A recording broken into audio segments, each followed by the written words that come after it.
Welcome back, everybody, to episode 40 of What the Devil. We're sat here after a very, very great night for Manchester United last night, watching Manchester City's downfall. We're not going to talk about the fact that, they had like 11 injuries. Because, injuries don't mean anything, right, do they? They don't mean anything. Yeah, you should always be your best, no matter how many injuries you got. Yeah, but remember to listen on Spotify and Apple Podcasts if you are on the go and you can't watch on YouTube or you don't like the ads on YouTube or anything. But we were speaking last night and I've realised I never say my name on this podcast. We had this conversation, so I always say welcome back Kane, welcome back Yusuf, it's great to have you both. And and I'm like, and the comments are just, that guy looks like Mason Mount, that guy said this thing, the guy in the white t-shirt said this. So just for clarity, my name is Dylan. Me and Kane were United District, just for anyone new here. But yeah, we're going to get straight into Ruud Amorim and last night's game. So I think, we're all kind of going, we're going to tune in, see a bit of what Amorim ball is like. I don't think many of us were expecting necessarily, City might beat them 2-1 or whatever, because 2-1 seems like Man City's like guaranteed away game, UCL result every single time. And they got smacked, specifically in the second half, I think. First half, I think, City, they dominated, whatever, blah, blah, blah. But whatever Amorim did in the second half, whatever he said at half time, to get them that, to go 2-1 up after, but what was it, about 20 seconds into the second half, and then penalty, and then Haaland missing his penalty, Gyökeres showing Haaland, how to score a penalty Thank twice. God he missed that as well, because that was such a ridiculous I was a bit worried. I sat at the pub last night. I was a bit worried. I was like, if this goes in, it's going to be another one of those kind of Pep remontada days. Yeah. But I think there's a lot to learn from yesterday's game. And what he yesterday in the press conference and the interviews, we probably learnt just as much as the last 3 which he's had, because I mean, like you said, what did he say at half time? And it was quite funny because he got asked about it, I think, and it kind of goes with what he said about Pep, where he's like, I've still got a lot to kind of learn and I've got a lot to grow as a manager before I get to his level, really humble. And he said, I think he said the 2 goals which happened after time, they were nothing to do with what I said. He was just the players just done really well.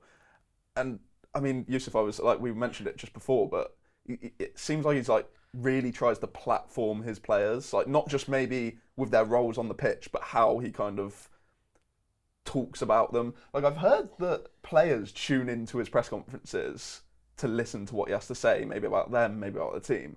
And that just seems really interesting. I don't know. Yeah, I mean, at the end of the day, your job as a coach is to platform your players, and if he's that, positive about them in press conferences, United players are going to love it, because you know what the egos of our players are like. They love themselves, all right? But it's he is a fantastic communicator, brilliant character, and that's the main thing for me about him. He is going to inspire confidence in his players. He's going to get buy-in from the fan base immediately. They will be on side. They are going to love him. Old Trafford crowd's going to be roaring for him every single week. He's going to go far with Manchester United for those 2 reasons alone, I think.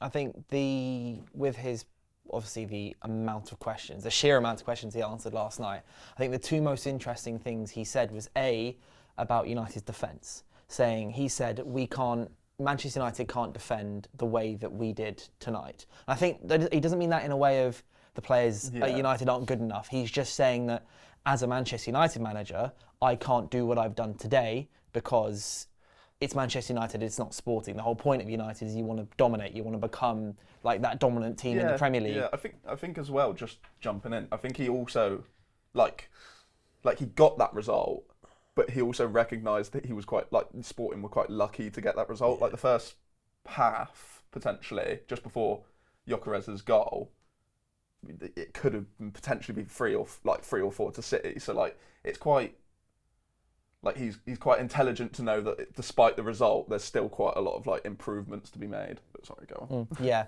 and then the second one was kind of alluding to what you said about the fact that he said after the game, the first 2 goals in the second half they scored weren't necessary to do much with what he said, but that shows just how well he's implemented a system into his squad. His squad knows exactly where everyone's going to be at any given moment. That goal, the first goal specifically, was fantastic because it really showed everyone knew where everyone was going to be at any given moment on the pitch. It did require, I can't remember who the number 8 was, the guy that made that run basically from the halfway line and then before passing it off for the goal. But that was brilliant. But I think we've got players who can do that kind of thing, like Mainu, etc. But They've got it on lock, haven't they? it's the way that he's created a system that his players can go out there and just go, okay, we're going to do this, this, and this because we know where everyone's going to be. And I think that is such a key thing that he needs to implement at United, because what we don't have, and it's what Gary Neville said so many times when we were playing Chelsea, we don't have key systems and patterns.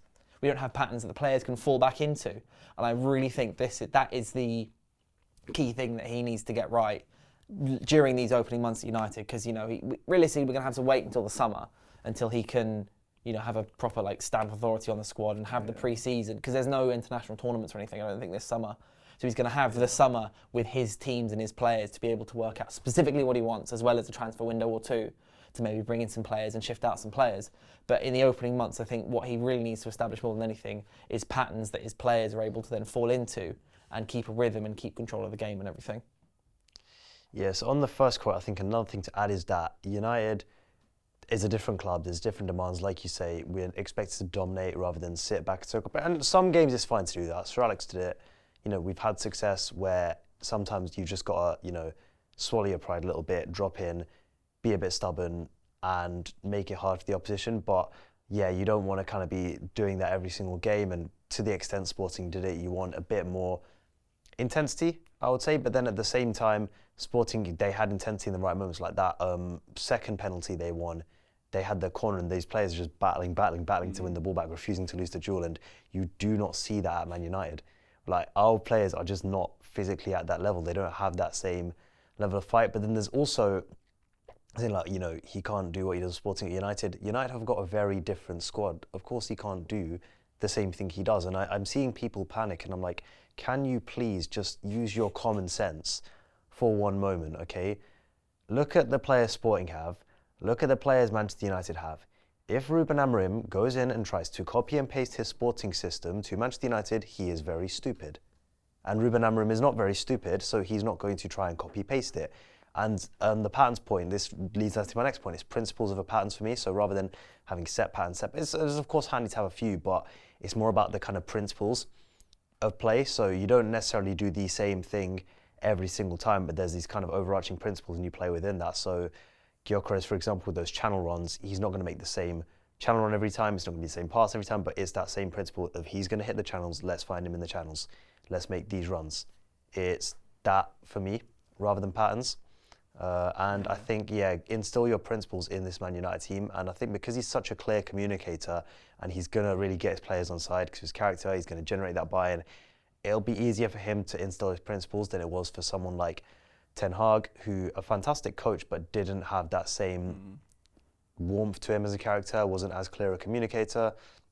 But yeah, you're right, it's going to be the summer when he stamps authority in the squad. But the season can still be salvaged because a lot of teams are dropping points. Top four is actually not out of the question. We're only 6 points behind it right now, which is kind of crazy to say. There's 28 games left to go of the season.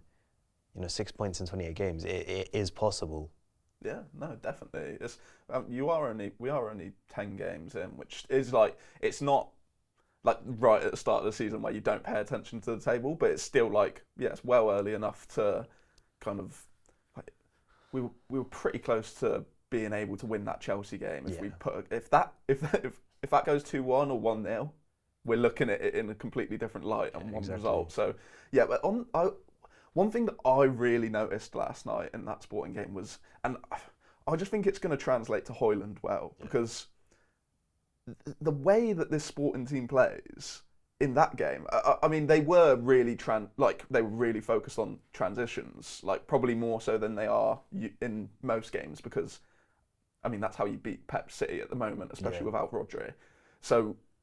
But every single time on the ball, whether it was the 2-10s, the wing backs in forward positions, or the kind of centre midfielders going a bit more forward, they were all looking for Gyökeres' runs. Yeah. And yes, he is making more runs than Højlund, but a striker will make those runs when they know they're going to get fed. And they'll make those runs when the manager says, "You're my guy. We're going to play through you. We're going to kind of bring the teams onto us, we're going to play through quickly, and then we're going to look for you in those channels." When has Højlund done channel runs for you? He does channel runs when it's kind of to get the ball up the pitch. We're deep, play it to Højlund, and hope he'll get us up the pitch in kind of allow us to squeeze up. Yeah. Whereas for Gyökeres in yesterday's game at least, and from like the clips which I've seen him sport in, it's like the first thought of every single attacking player is he in? Can I feed him in? And it seems like at United over the last couple of years it's been, can we get the wingers in? Can Højlund come in, get it, and then can he play the wingers in? And that's like, I mean, was it the Chelsea game where he missed like 2 really open chances to play Garnacho or Rashford through? But that's not kind of like his best attribute. So it will be I think that's probably the most interesting like single player development. Yeah. How the striker role changes. I think Højlund will be. He's a player where Amorim's actually got someone who's quite similar to Gyökeres in that he's a brilliant channel runner. I think Højlund's actually got more to his game potentially than Gyökeres does have. He can develop into a better player. And Gyökeres is a fantastic player, but I think Højlund has actually got more to his game. He can develop.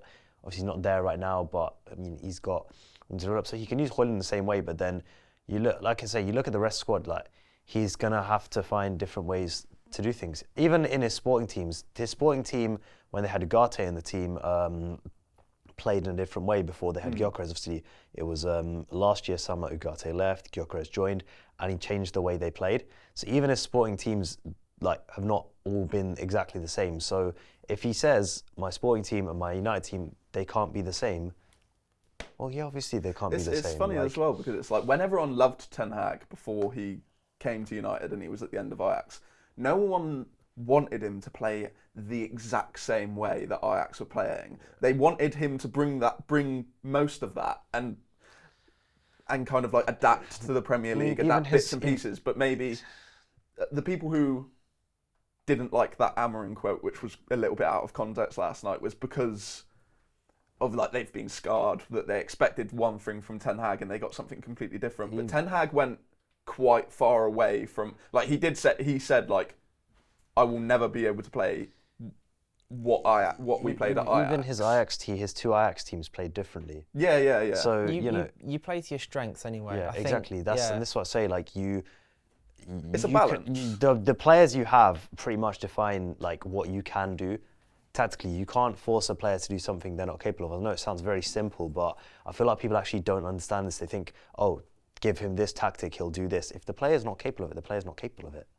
Yeah, you have to play to your strengths. On the point about Gyökeres that you were making before about the kind of tailoring it to him, KG and I were talking about this earlier, is that United have been very left side heavy, I think, throughout their time, even the last 5-6 years, because obviously our main attacking threat has been Marcus Rashford, but even that as well, Garnacho when he's played on the left as well, Martial's left-footed, and then you've got when we play our best football. He drifts to the left, he's not left-footed. Huh? Yeah. He said Martial's left-footed. Drifts to the left. So that's what I meant, as in like you know what I mean. So we played very left-sided. We've got Marcus Rashford, we've got Alejandro Garnacho played there. And we've never had a right winger. And then also we've played our best football when Luke Shaw's playing and he's very involved in the attack. Bruno Fernandes quite likes to drift to the left-hand side so he can play in swinging balls with his right foot. Kobbie Mainoo tends to, I think, prefer the left side as well. So we've been very left-sided heavy, and therefore we've been very ready and easy to push the ball out wide to our wingers. But with Amorim, if we're playing the 3 at the back system with a lot more players in the middle and then just the 2 wing backs who go up and down the pitch, that might be Mazraoui, that might be Shaw, that might be Dalot, who knows. But if we become a lot more focused on playing centrally, that is when Rasmus Højlund specifically, I think, is going to see his best football. And also I think that will benefit Bruno Fernandes Amorim generally as well. does a sporting, he'll play out to in because his players through the middle are not like as much players. He'll get on the ball, turn, progress it, but he'll go outside to the wing backs, to the wide 10s, and then come inside to the midfielders. Then he'll try and find.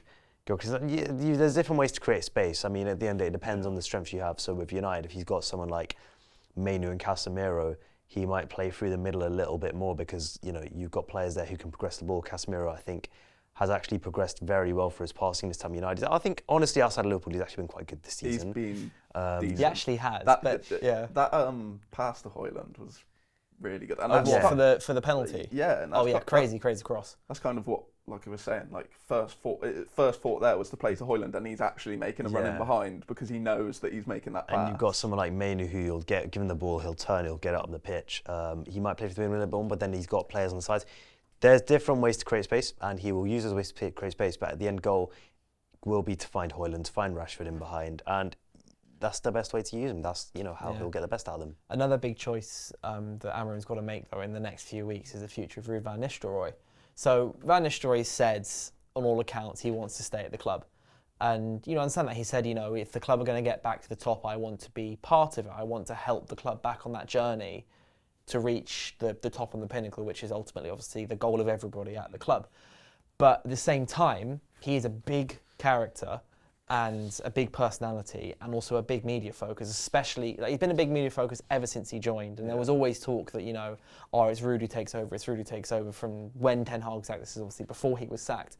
So there is a lot of debate, I think, surrounding Ruud van Nistelrooy. So Sky Sports said the players see him as very much as a connector. They like how he communicates, which I know Yusuf, you've said is an issue Ten Hag had. He didn't communicate, but Ruud van Nistelrooy is communicating very well. And it's clear the players really like him when he's been on the touchline. They're celebrating with him, he's joining in training and everything. But at the same time, Amorim is bringing in 3, potentially 4 of his own guys in whatever different roles they have behind the scenes. Amorim, that's the success formula that Amorim knows. And I don't know this for sure, but what I'm assuming is going to happen is Amorim's going to join on the 11th. I don't know if he's going to be in Carrington that day or whatever, but he's going to come in the next few days, the first few days of next week, and he'll sit down with Ruud van Nistelrooy. They will sit down and Van Nistelrooy will go, I want to stay in some capacity. And then Amorim's going to have to go, okay, this is where you can maybe fit. Or he might say, there is nowhere for you, I'm sorry. Yeah. And the thing I have with Ruud van Nistelrooy is I would like him to stay because we all really like him. Everyone really likes him. The players really like him. And I think short term, he would be a fantastic asset for Amorim as a bridge between the squad and the players, because Ruud van Nistelrooy has such a good rapport with all the squad and also with the club and with the fans and everything. But I also want to see Ruud van Nistelrooy succeed in his own right. So I don't know if I want to see Van Nistelrooy stay maybe beyond the end of this season, because I want to see him succeed as his own manager, because he can do that, and he's been a manager before, and he's had offers from Burnley, etc. And I really want to see him flourish. So I don't know if I actually want to see Van Nistelrooy stay at United long term for his own sake. Yeah, and the problem I see with it is that, well, firstly, fair play to Van Nistelrooy, because I think everyone, like you said, assumed as soon as he joined, they were like, he's joining because he wants to be the manager. He wants to be the interim and then try and do an Ollie and get the full-time job.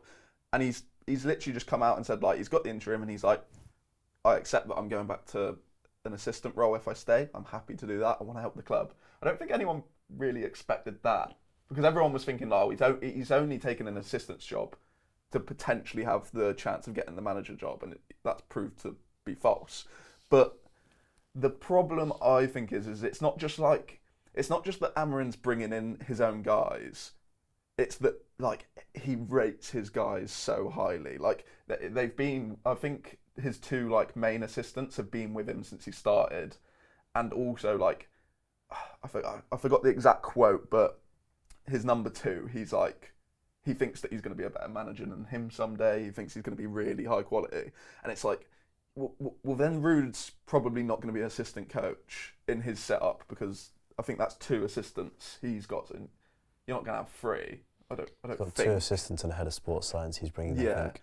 So then you probably think, oh, Ruud could be the attacking coach, even though, I mean, reports have said that he's probably more involved with the defensive side in training, but you'd think that it would be the attacking coach, which would make the most sense, almost as like the Benny McCarthy replacement. But Ruud says that he wants to stay and help the club as an assistant, but like, would he really want to stay in that position? Where like assistants are like a forwards coach's tent is some form of assistant coach. Yeah. Right? There's a lot of different roles on the coaching stuff. I mean, if we're getting rid of someone, can we get rid of Charlie Owen, please?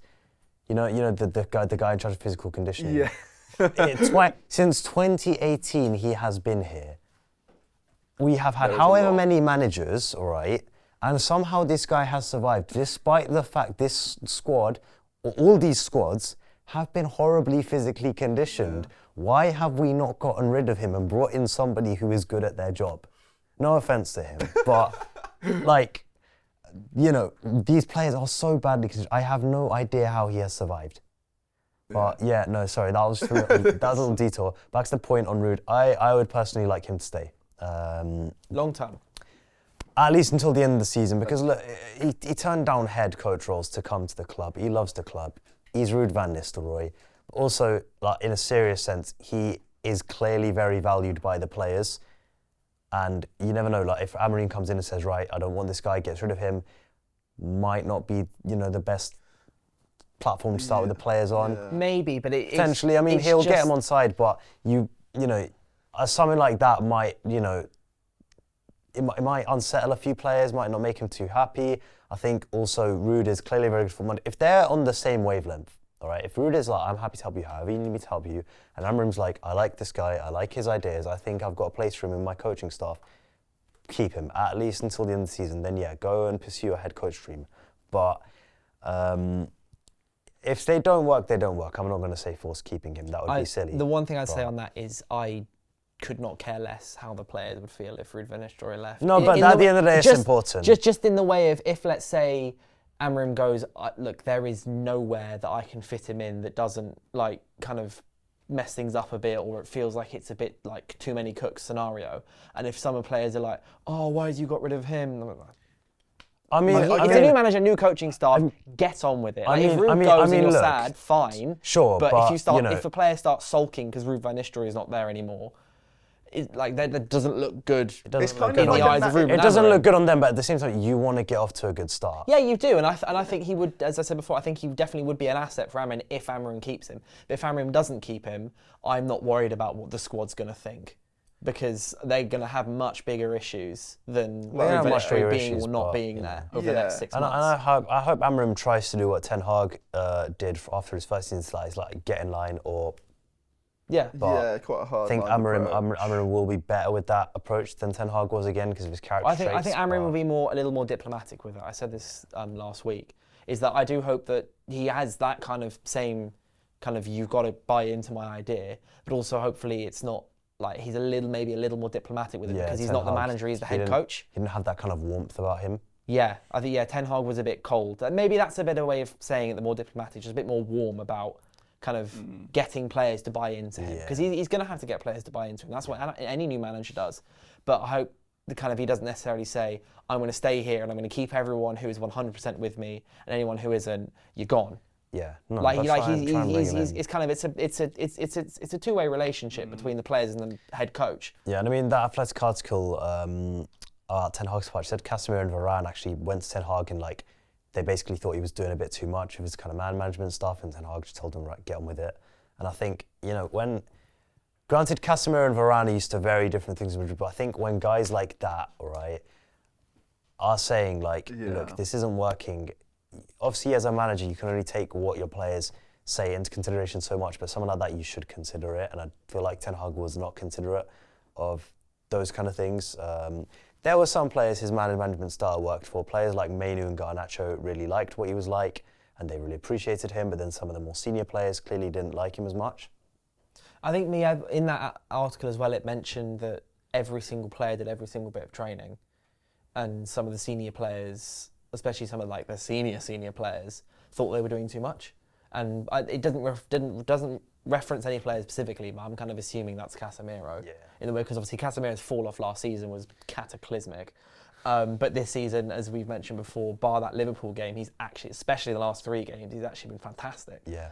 And maybe that is something that Amorim can introduce, maybe slightly more personally tailored styles. I don't know. I mean, we'll see. Yeah. But obviously, because every player is their own unique player, their own unique person with their own unique kind of flaws and upsides, all of that stuff. Well, I'm pretty sure players like Giggs and Scholes at the end of their United career probably had very minimal training. Yeah, Giggs played till he's 40. He did a load of yoga and stuff like that. Because I think maybe there needs to be more individual. I mean, this is what I think. You've got to make training work for each player. Yeah, exactly, and create their own. I mean, I don't know anything. You know much more about coaching than I do, Yusuf. But because he's a head coach, Amorim's coming in as a head coach. Yeah. Rather than a manager. That's just a political term, to be fair. Yeah. Like it's all about responsibilities, though. His actual job in terms of coaching the players is not any different. It's more so the responsibilities above that, like recruitment and things. So that's why it's his political term. But that's what I mean. He can focus on his team, his squad. I'm assuming he'll have some sort of involvement in the academy as well. There's a little bit of a risk having Ashworth be in charge of like absolutely everything. But yeah, there's too much to be in charge of now. Like Sir Alex Ferguson could be in charge of everything because I think there was less to be in charge of. Also, he was Sir Alex Ferguson. Also, he was Sir Alex Ferguson. But in the way, I think back in those days, there was less to be in charge of. You've also got Wilcox and kind of Barada there as well. Guys. I did see so much last night that Ashworth was the guy who let Gyökeres go from Brighton. I think it was for Brighton like to was Coventry. He? Yeah. So that's brilliant. But yeah, I mean... Yeah. So do we think overall with Ruud van Nistelrooy in United? So I'm saying it'd be great if we could see him, but I kind of don't see it going on beyond the end of this season I'm saying for his sake. Yeah. I think it'd be a good link, kind of the transition period. Yeah. But like Amorim said, he thinks kind of 3 months until he can properly communicate with his players, until he can start getting his ideas in. He said this last week. And I think beyond that, Ruud's like the best asset he has at the moment is his connection with the players. And I think beyond the end of this season, I think it'd be better for him if he left. Yeah, I'd agree with that. Yeah, and to be fair, like what you mentioned, Yusuf, like the players have a really good relationship with him. And I know you said that like if they're going to get peed off if Van Nistelrooy leaves, then that doesn't bloody matter. But yeah, he does. Amorim clearly does really like value the players and their like. What question was it in his press conference before the game? He got asked something about like Man United, obviously, and then he was just like maybe about how his tactics can translate and whether he's paying attention to all the English fans who are going to watch the game. And he just said like, I'm not paying attention to any of it. My full focus is on making sure that my players are comfortable to go into the game and perform. Yeah. And like that's a guy who's not even like they're not even his players anymore. Like he's got them for 2 more games, and they repaid him by showing that despite the fact that there was loads of reports saying like, oh, the players are really upset with Amorim that he's leaving mid-season. Those players that against Man City, they showed that they weren't upset with him. They're upset to be losing him. Yeah. Like because they love him. But so they much. respect him, of course. Yeah, I think Humlan said that in an interview. He was like, it's really sad that he's going, but fair play. He's got a job that you can't refuse, and we perfectly understand that. Like I think anyone would understand that. Yeah. Yeah, but his full focus is on the players. So to be fair, for me, either way, I wouldn't really mind. But I think he could do what you guys mentioned and like keep Ruud until the end of the season to kind of go, okay, this is a really big group of players which I'm going to need to learn. I'm going to need to get to know. I'm going to need to know their character to be able to have that kind of human side behind it. And if Ruud's got like a really good relationship with them, that can help him kind of quicken that process, I reckon. Yeah. But don't keep him in like a role which isn't the second man, because like he does deserve to go into his own job and kind of progress his career. I really think he does. I really want to see him succeed because he's just so likeable. I think we will keep his Andres Jorgensen, the new set piece coach, and I really hope we do because he's clearly done quite a good job. We are much better off set pieces this season. We were conceding fewer. Yeah, and we look at threat from them as well. Ball in as well. Yeah, Ericsson, man. He gets on my nerves. Like he played really well this season. The first man every single time. You know the funny thing is Ericsson's usually better than Bruno, but this season he's just like he's dropped off, and Bruno can't beat the first man. The best set piece deliveries I've seen this season have been Ahmad. Yeah. Oh yeah, no, without a shadow of a doubt, and I think that is a whole other conversation. When Luke Shaw comes back as well, to look out for. But that's the thing with like Arsenal. Everyone like goes mental about Arsenal set pieces and like they go on about the coach and the person who scores. But it's Saka putting the ball in like on a sixpence like almost every time. Yeah, like you need that. De Ligt, if we can get the ball consistently to the back post. De Ligt and Casemiro literally went. The Tez De Ligt in the air is even I'm taken aback by it. Like just kind of in both boxes. Like against Southampton, obviously he scored. He could have got a hat trick. As far as I remember. Maguire's a better defensive headerer than him, but De Ligt is a much the way he attacks space and just in the air is like I saw someone tweet recently about Casemiro that like the ball's almost like a magnet to his head. Yeah, on every really set piece, literally every single game he plays, you're almost guaranteed like a chance for him to score off a set piece because he's just. This is the thing, right? You know what, I'm going to say it, right? As much as I think set-piece coaches are great, also sometimes just having guys who can put a delivery in and win a header is actually like, that's what means more. It's in my yeah, opinion. you can do all the set piece training you like, and you can have your like kind of your Routines foe and men stuff. standing here and blah blah blah blah. But if you haven't got someone who can just go doosh on the header at the end of the day, you're not going to score a goal. That's the thing as well. Like I'll respect the set piece coach when it's like That's- a run over the ball, like the Bournemouth goal. Was it Bournemouth? Bournemouth against Arsenal. Yeah. Like I'll respect the set piece coach when you can tell, like, oh, this is intricate. I think set piece coaches bring marginal gains more than anything. 100%. Yeah. But yeah, we do need sort of right footer who can deliver the ball. Definitely. Yeah. Yeah, right foot as well. You know what, Loki, because Rashford's kind of useless in the air. You'd Loki try him on corners, or Mainu, because Mainu's good at just everything. Doesn't really like Mainu.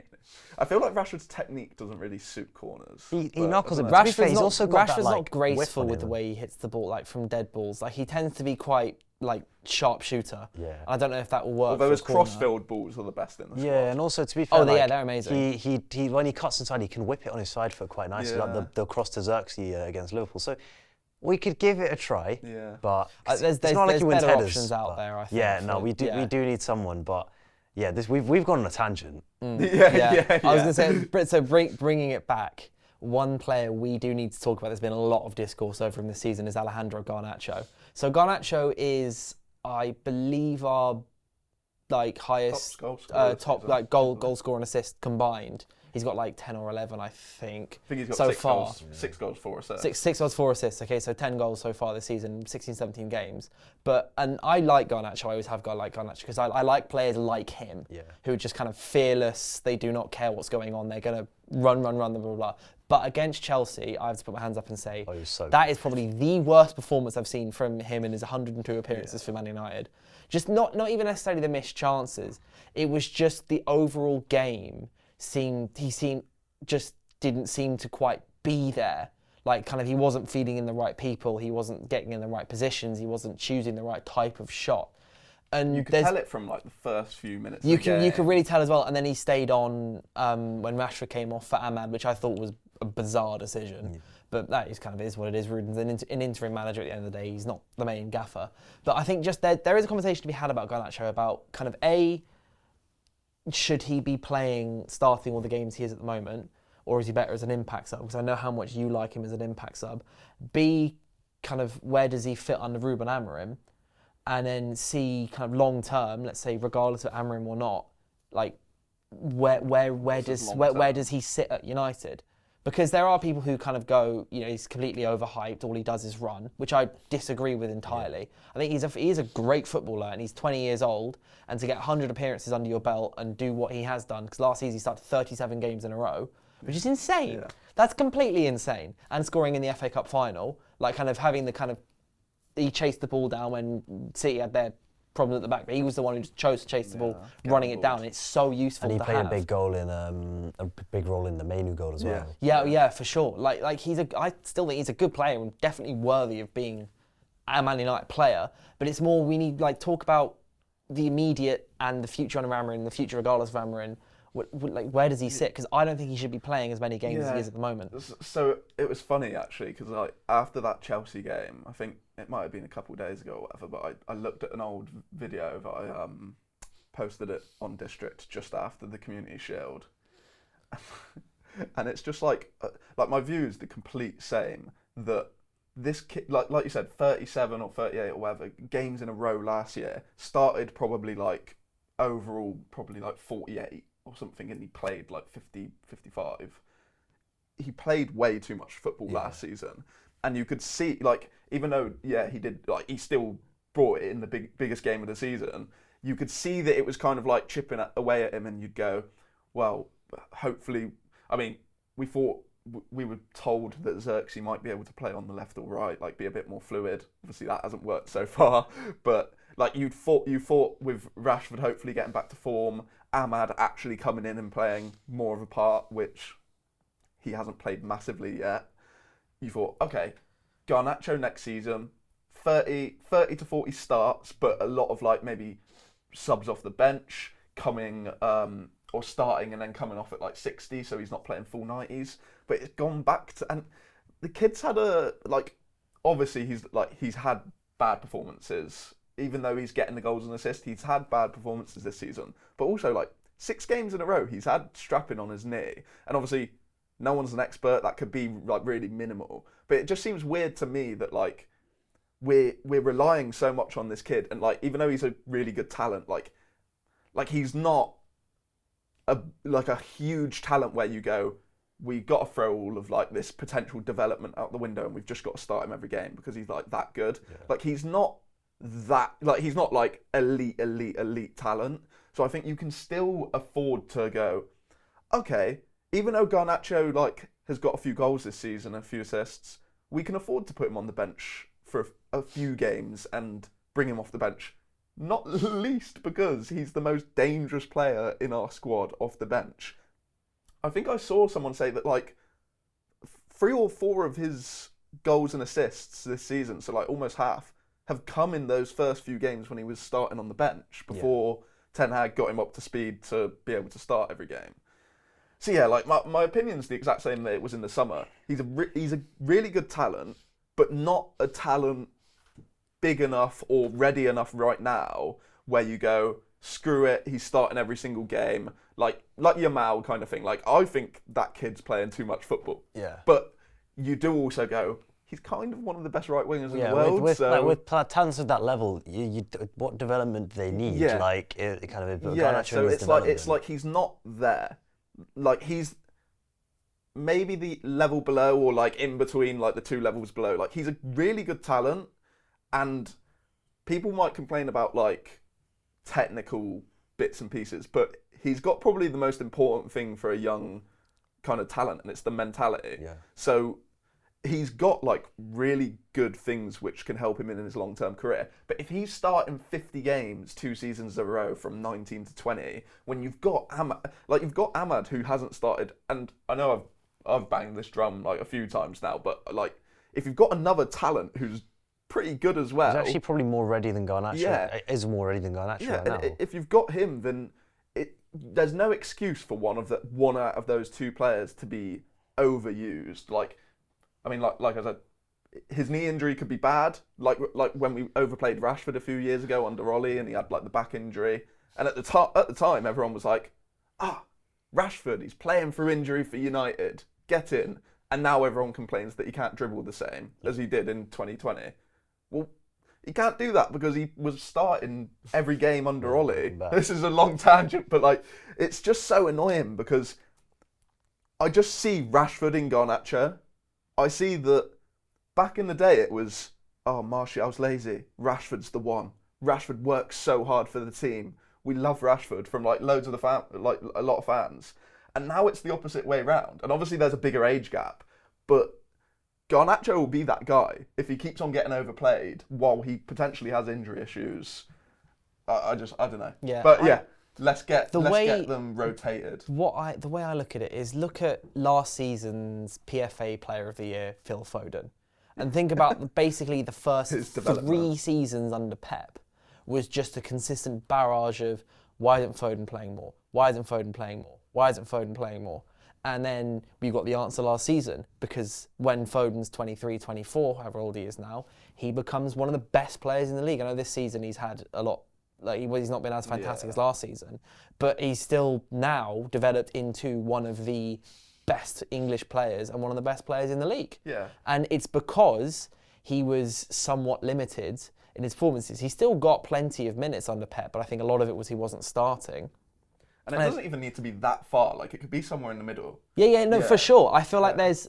United are in a bit of... Garnacho's at one extreme and Ahmad's at the other. Garnacho's playing too much, and there's a potential issue. Although he's been great and the mentality's fantastic and he's a dog that will run every second for you and through a brick wall for you, that's great, and he's over being played. And Ahmad is just a technically lovely, brilliant player who has more experience than Garnacho, and he's a few years older than Garnacho, and isn't being played enough. There's a middle ground where the 2 of them can both play a similar amount of minutes. Yeah.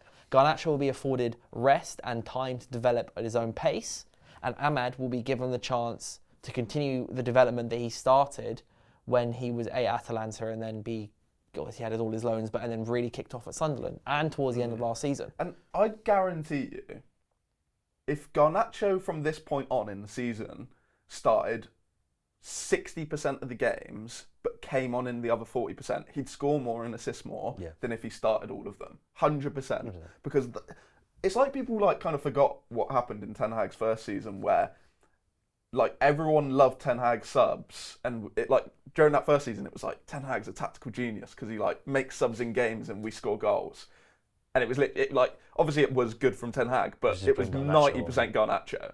And it was like, bring this really electric kid on when left backs and when left backs and right backs are like, they've got 60 minutes in their legs, they're getting a bit jaded, and that kid's running at you, and he doesn't stop. Like, he can still do that now. It's just that he started the last 100 games for the club instead of there's a new manager.